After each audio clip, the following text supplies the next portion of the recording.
अस्सलामुअलैकुम वरहमतुल्लाहि वबरकातुहू। सामिन व नाज़रीन, प्रोग्राम तफ़हीमुल मसाइल में आपको फिर एक दफ़ा खुशामदीद कहता हूँ। मैं आपके सामने मिर्ज़ा ग़ुलाम अहमद कादियानी की किताबों से हवाले पेश कर रहा था कि किस तरह उन्होंने खुदाई का दावा किया, खुदा का बेटा होने का दावा किया, अल्लाह तबारक व तआला की ज़ात के बारे में किस तरह तौहीन आमेज़ अल्फाज और किस तरह के गलत ख़यालात पेश किए। बहुत सारे हवाले मैंने आपके सामने पेश किए और चंद एक हवाले मैंने मज़ीद आपके सामने पेश करने, उसके बाद इंशाअल्लाह तबारक व तआला आपसे बात भी होगी। ये इस वक्त मेरे सामने रूहानी ख़ज़ाइन जिल्द नंबर 22 है और उसका सफ़ा नंबर है 98 और 99। आप इसको मुलाहजा फरमाएँ। ये जो इबारत है, इससे ऐसा लगता है जैसे मिर्ज़ा साहब अपने बेटे को भी खुदा के बराबर दर्जा दे रहे हैं। आप खुद इसको मुलाहजा फरमाएं। अगर मेरी कोई गलत फहमी है तो मुझे बताएं। क्या कहते हैं मिर्ज़ा साहब कि अल्लाह ताला ने कहा, इन्ना नुबश्शिरुका बिग़ुलामिन मुज़हिरिल हक़्क़ि वल उला कान्नल्लाह नज़ला मिनस समा। अब तर्जमा उन्हीं का पढ़े, मैं कुछ नहीं करता।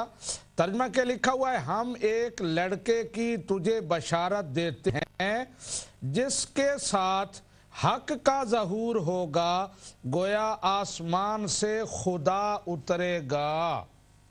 कहते हैं अल्लाह ताला ने मुझे बेटे की बशारत दी जिससे हक का ज़हूर होगा और मेरे बेटे का आना ऐसे है जैसे आसमान से खुदा उतरेगा। बेटा मिर्ज़ा साहब का ऐसा है जैसे आसमान से खुदा उतरा है। एक तो खुदा का उतरना और फिर मिर्ज़ा साहब का ये लफ्ज़ बेटे के बारे में कि मुझे ऐसे बेटे की बशारत दी गई जिसका इस ज़मीन पर आना ऐसे है जैसे आसमान से खुदा उतरा है। अल्लाह तबारक व तआला हिदायत अता फ़रमाए, हमें ये समझने की तौफ़ीक़ अता फ़रमाए कि अल्लाह तबारक व तआला की ज़ात, उसका मकाम व मर्तबा क्या है। ये एक और हवाला रूहानी ख़ज़ाइन जिल्द नंबर 3 सफ़ा नंबर 90 है। इसमें ये तहरीर आप स्क्रीन पर पढ़ सकते हैं, मैं पढ़ता नहीं, टाइम नहीं है इतना। मैं इसकी वजाहत कर देता हूँ, अपना तबसरा पेश कर देता हूँ, आप खुद तहरीर पढ़ रहे हैं। इसमें मिर्ज़ा साहब कहते हैं अल्लाह ताला तेंदुए की तरह है, उसके बेशुमार हाथ हैं, बेशुमार पैर हैं और जिस तरह तेंदुआ उसका कहीं कोई तार जा रही होती है, कहीं तार जा रही होती है, इस तरह अल्लाह ताला की ज़ात। आप अंदाज़ा लगाएं, जब बंदा मोमिन मुसलमान कोई अल्लाह तबारक व तआला की ज़ात को, उसकी कुदरत को समझाने के लिए बात करता है तो वो उस वक़्त भी कहता है लैसा कमिस्ले ही शई। बात समझाने के लिए ये मिसाल दी जा रही है और वो मिसाल भी बड़ी मुहतात किस्म की और बड़ी मानाखेज। लेकिन जहाँ मिर्ज़ा साहब क्या कहते हैं कि अल्लाह ताला तेंदुए की तरह है, जिस तरह उसका अजीम जुस्सा होता है उससे तारें फूटती हैं, ऐसे ही अल्लाह ताला के कई हाथ हैं, कई पैर हैं। और फिर आगे मिर्ज़ा साहब एक और जुल्म करते हैं, अल्लाह तबारक व तआला की ज़ात में गुस्ताखी करके मुसलमानों का दिल यूँ दिखाते हैं कि अल्लाह ताला के लिए चोर का लफ्ज़ इस्तेमाल करते हैं। ये अपनी स्क्रीन का पर मुलाहजा करें, जिल्द नंबर 20 है और सफ़ा नंबर 396 है। वो खुदा जिसके कब्ज़ा में ज़र्रा ज़र्रा है, उससे इंसान कहाँ भाग सकता है। वो फरमाता है मैं चोरों की तरह पोशीदा आऊँगा। मालूम नहीं वो कहाँ फरमाता है, हमने तो आज तक नहीं सुना, नहीं पढ़ा कि अल्लाह ताला ये कहता है कि मैं चोरों की तरह। चोर का लफ्ज़ अल्लाह तबारक व तआला की ज़ात के लिए इस्तेमाल करना ये कितनी बड़ी गुस्ताखी है, इसका अंदाज़ा आप लगा सकते हैं। अहबाब, आखिर में 2 हवाले मज़ीद मैंने आपको पेश करने हैं, उसके बाद कॉल्स का सिलसिला शुरू होगा।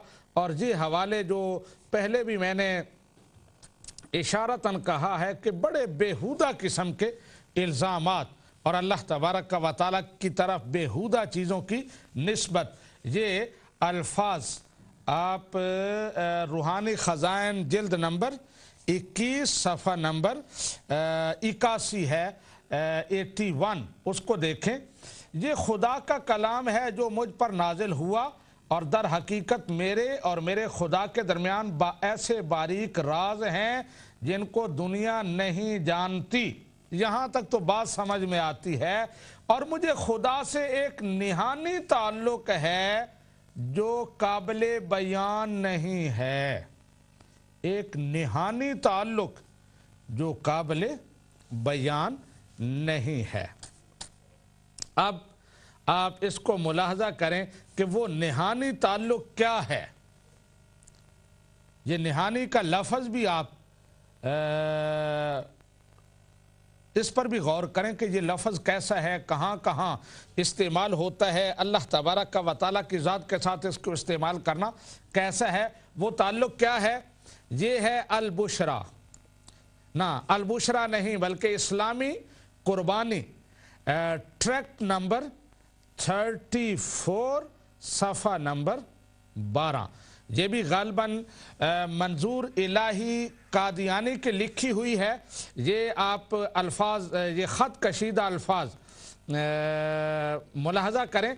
मदारिज में से एक दर्जे की अलामत किनाया मुकर्रर फरमाई गई है, जैसा कि हज़रत मसीह मऊद अलैहिस्सलाम ने एक मौका पर अपनी हालत ये ज़ाहिर फरमाई कि कशफ की हालत आप पर इस तरह तारी हुई कि गोया आप औरत हैं और अल्लाह ताला ने रुजूलियत की ताकत का इजहार फरमाया था। समझने वाले के लिए इशारा काफ़ी है। मिर्ज़ा साहब औरत हैं, अल्लाह तबारक व तआला ने रुजूलियत, राजुलन माना होता है मर्द, अपनी मर्दानगी ताकत का इजहार फरमाया। आगे कहते हैं कि समझने वाले के लिए इशारा काफ़ी है, यानी ये बात खोल कर बयान करने के काबिल नहीं है। मुझे ऐसे लगता है कि शैतान ने कोई वजी सूरत बना के, बारोब सूरत बना के मिर्ज़ा साहब को वरगलाया होगा, उनके साथ कोई हाथ किया होगा जिसे उन्होंने अल्लाह तबारक व तआला की तरफ मंसूब कर दिया। उसने अपनी रुजूलियत का इजहार किया होगा, लेकिन मिर्ज़ा साहब उसे अल्लाह ताला की तरफ मंसूब करते हैं। तो सामीन व नाज़रीन, आप अंदाज़ा लगा सकते हैं कि अल्लाह तबारक व तआला की ज़ात के बारे में मिर्ज़ा साहब का अंदाज़ क्या है, अल्फाज क्या हैं। मैं अपना तबसरा, अपने ये हवालों का सिलसिला यहाँ ख़त्म करता हूँ। अगर कोई ज़रूरत पड़ी तो फिर मैं बात करूँगा। कॉल का सिलसिला शुरू होता है, देखते हैं कौन कहाँ से हमारे साथ हैं। जी अस्सलाम वालेकुम। अस्सलाम वालेकुम। वालेकुम अस्सलाम। मैं जर्मनी से अब्दुल मोमिन बोल रहा हूँ। जी मौलाना साहब, सबसे पहले तो बात है कि काला कुलू सदीदा पर अमल करें, कि जो सच्ची साफ सीधी खरी बात करें। पहली बात ये। अच्छा। पहली बात तो मैं ये कहना चाहता हूँ कि जो लोग यहाँ पे आके आपको कहते हैं कि मिर्जा साहब फलान जगह वफात पा गए, अब वफा मैं जो बात, कोई डर नहीं रहा, जो अल्लाह से बातें, कोई डर नहीं रहा। अब मेरा चैलेंज ये है, मेरी बात सुनने पहले, अब मेरा ये चैलेंज है आपके टीवी पर कि कोई भी बंदा अगर ऐसी बात करे तो आपको ये कहना चाहिए ना कौन सी बात करे, आपको ये बात कहना चाहिए कि रसूल करीम सल्लल्लाहु अलैहि वसल्लम का फरमान है कि सुनी सुनाई बात पर यकीन करना झूठे होने की अलामत है। मेरी प्लीज बात सुन ले। आप आधा घंटा 2 घंटे बोलते हैं, मैं 5 मिनट में नहीं बोलने देते। यही आपका सच्चाई का मेयार है? बोले, मैं सुन रहा हूँ आपकी बात। अच्छा, पहली बात तो ये, कोई बात करता है तो उन्हें कहें कि अपने बच्चों की कसम खाएं यहाँ पे और कहें कि मिर्जा साहब ने वैसे ही वफात पाई। और बाकी ये बात, बाकी मेरी बात सुने मौलाना साहब, प्लीज मेरी बात सुने। और दूसरी बात ये मैं कह रहा हूं कि आपने जो हवाले दिए हैं उससे पहले आपको पहले प्रोग्राम में बताना चाहिए था कि हमारा अगला मौजू ये है। अब मेरी बारी आई, जरा सीना थाम के बैठे। आप कह रहे हैं कि मिर्जा साहब के ये इल्हामात बुजुर्गों के जो कश्फ होते हैं वो ही बुजुर्ग उनके मैं नहीं बता सकते हैं जो मिर्जा साहब की कुतुब में मौजूद हैं। अब सुनिए, आपकी मुस्तनद किताब फवाइद फरीदिया में बरेलवी साहब क्या फरमा रहे हैं, सफा नंबर 78, अल्लाह ने मेरे साथ कुश्ती की और हमें बिछाड़ दिया। आप बताएं, अल्लाह ताला कुश्ती करता है? लाजमी आपके बुजुर्ग इसके कोई माय नहीं करेंगे, जो कि बहुत ही हसीन होंगे। हर लफ्ज के, हर इल्हाम के मानी होते हैं। नंबर 2, 2 प्रोग्राम पहले अगर कोई सदाकत और सच्चाई का मियार देखना चाहता तो आपका प्रोग्राम देख ले, हक और बातिल साफ ज़ाहिर हो गया था। जब आपने कहा कि इजमा है, जब आपने 18 हवाले पेश किए, मैंने सिर्फ 2 हवाले पेश किए और अपने टेलीफोन बंद कर दिया। पहला हवाला हज़रत शाह वलीउल्लाह का था और आपने फरमाया कि नहीं जी ये इम्कान नबूवत यहाँ पे नजर नहीं आ रहा, मुझे सीधी सीधी बात बताए।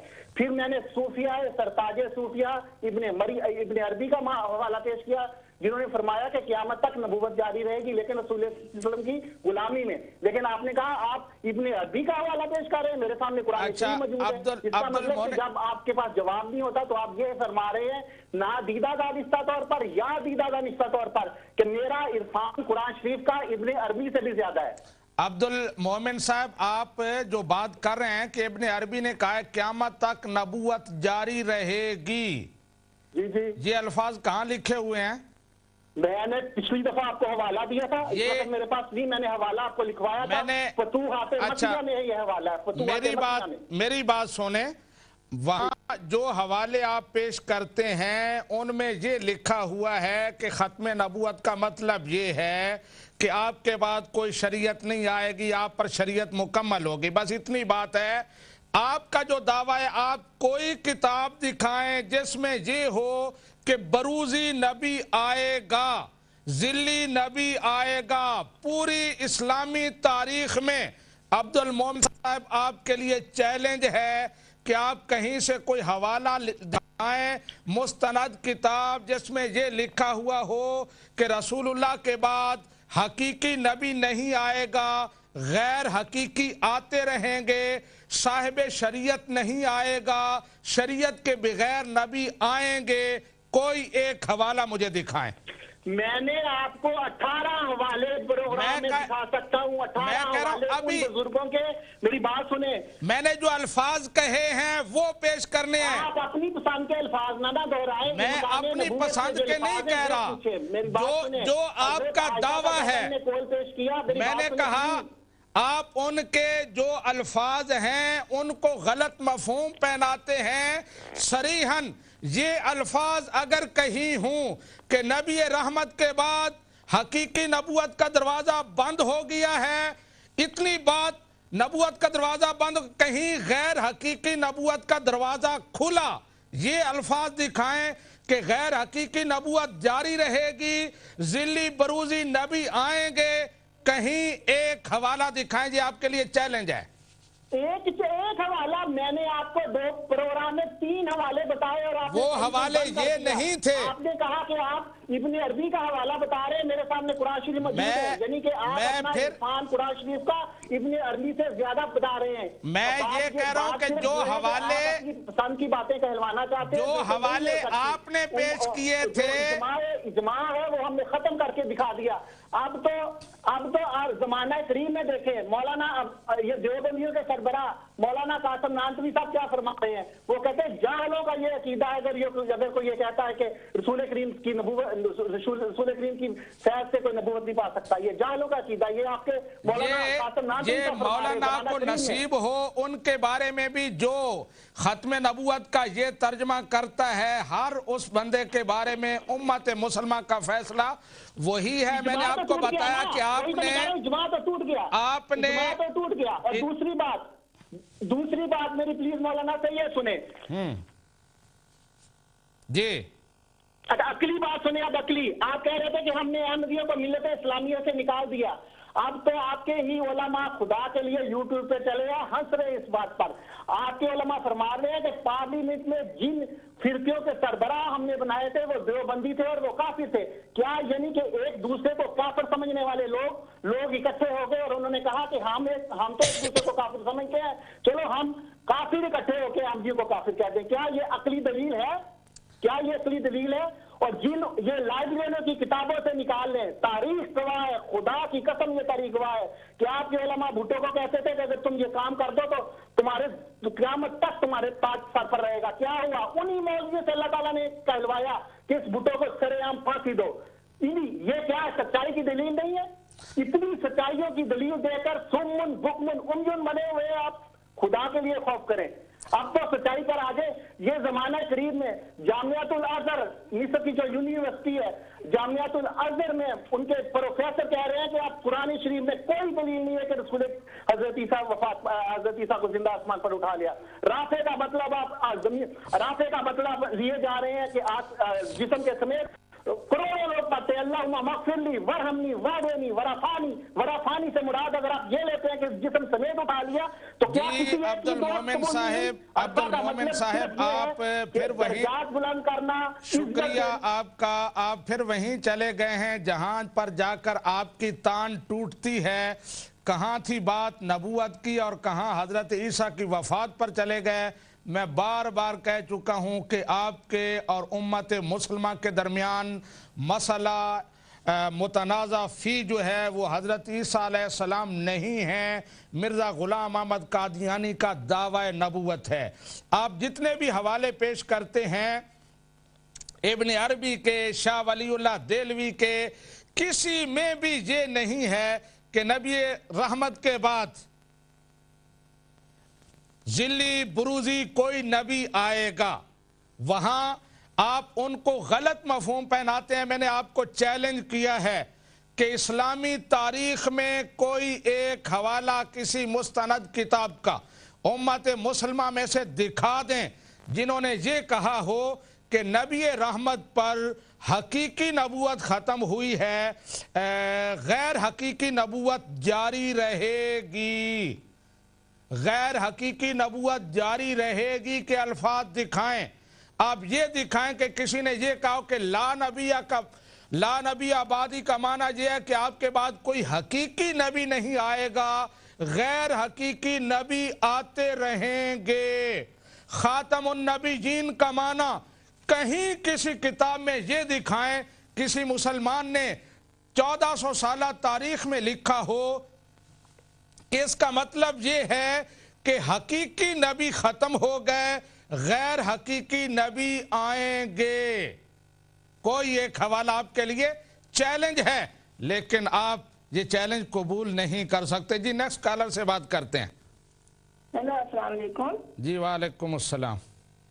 जी मौलवी साहब, आपको मुझे ये खराज तहसीन दे रही हूँ आपको, और आपको अल्लाह जिंदगी सेहत तंदुरुस्ती अता करें।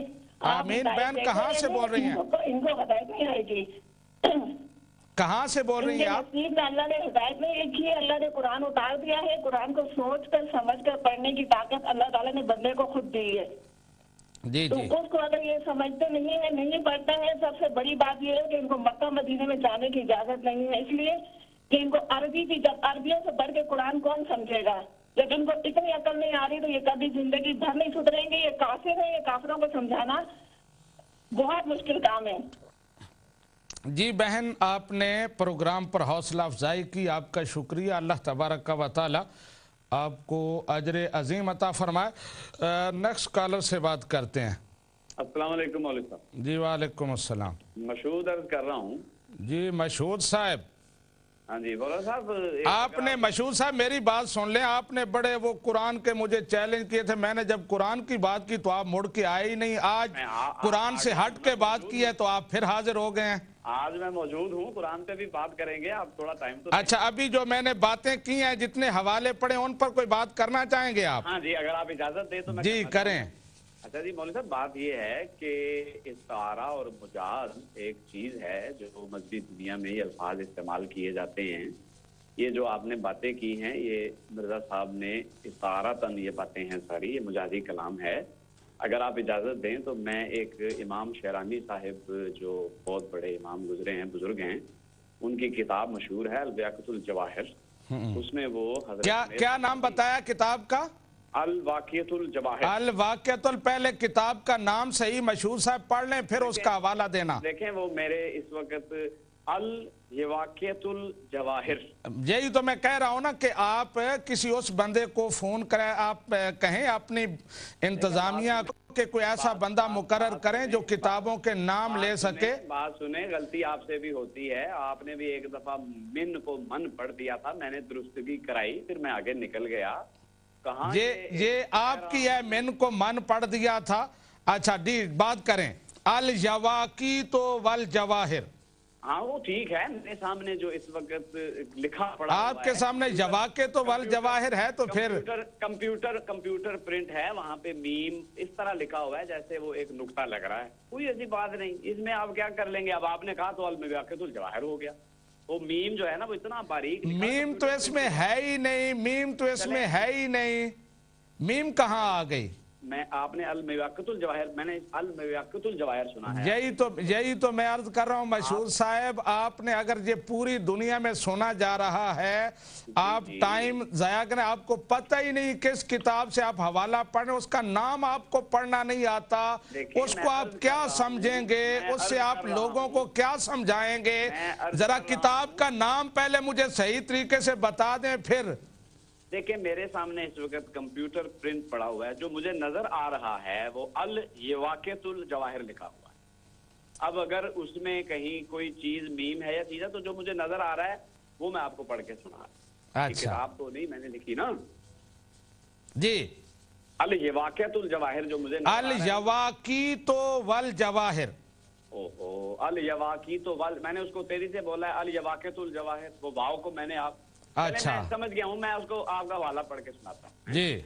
तो आप लिखते हैं कोई मारफत तामा को हासिल नहीं कर सकता, और ये हजरत जुनैद बगदादी रहमतुल्लाह का के अल्फाज हैं। कोई मारफत तामा को हासिल नहीं कर सकता जब तक सैकड़ों रास्तबाज बनने वाले और हजारों वारिस अंबिया कहलाने वाले जाहिर परस्त उलमा उसे जंदीक और बेदीन ना करार दें, क्योंकि जब वो सूफी अलूमुल इसरार बयान करेगा तो वो लोग शरीयत के जाहिर पर गैरत खाकर उसके खिलाफ बुरा भला कहने लग पड़ेंगे।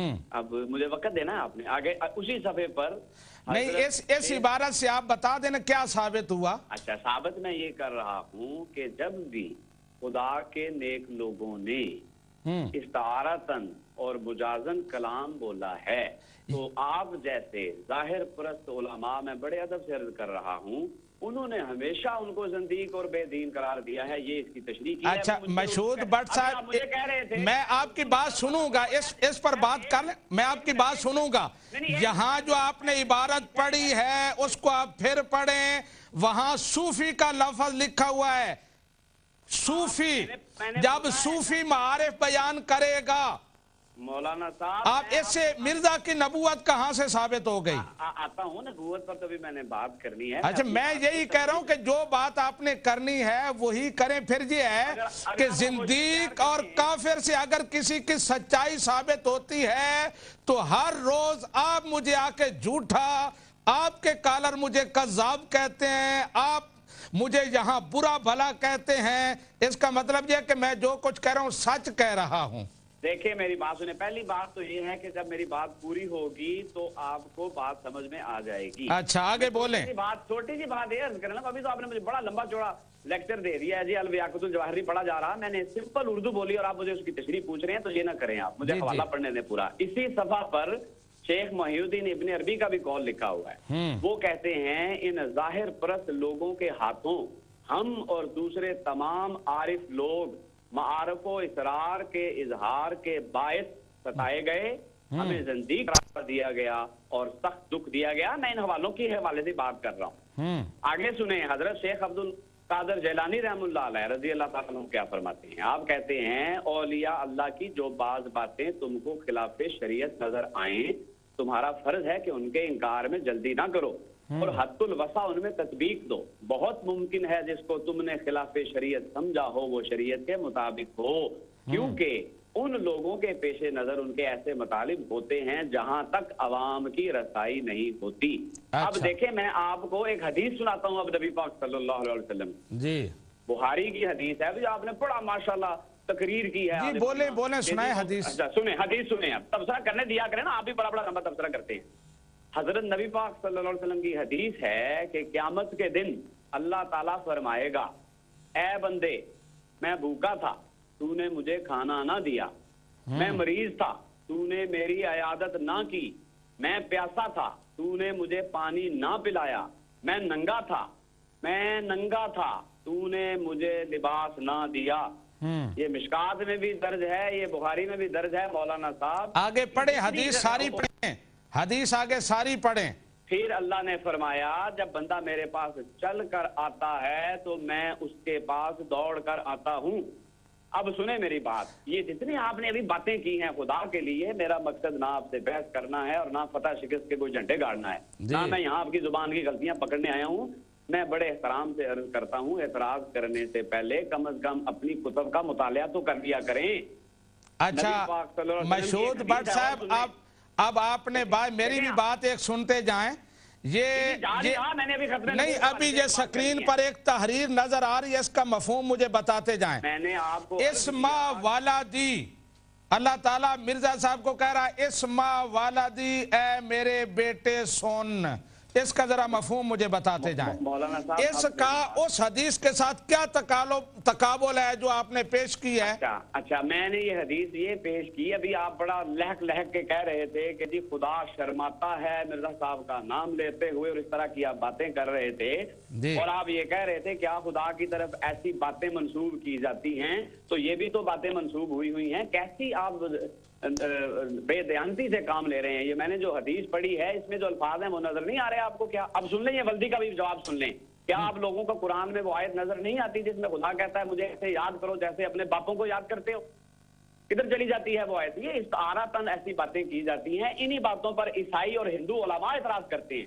नहीं, आपने अभी जो बात की है भट्ट साहब, ऐसे याद करो जैसे अपने बापों को याद किया जाता है, तो तशबीह दी ना खुदा, तशबीह दी या ये कहा कि मैं तुम्हारा बाप हूं? सुने मेरी बात। और आप क्या बात मशहूद भट्ट साहब, आप तशबीहात में चले गए। यहाँ तो क्लियर अल्फाज हैं, इस्मा वालादी, ए मेरे बेटे सोन। कहीं अल्लाह आप बात करें तशबीह की। अच्छा ये क्लियर अल्फाज नहीं है? मैं नंगा था, तूने मुझे लिबास ना दिया, ये क्लियर नहीं है क्या?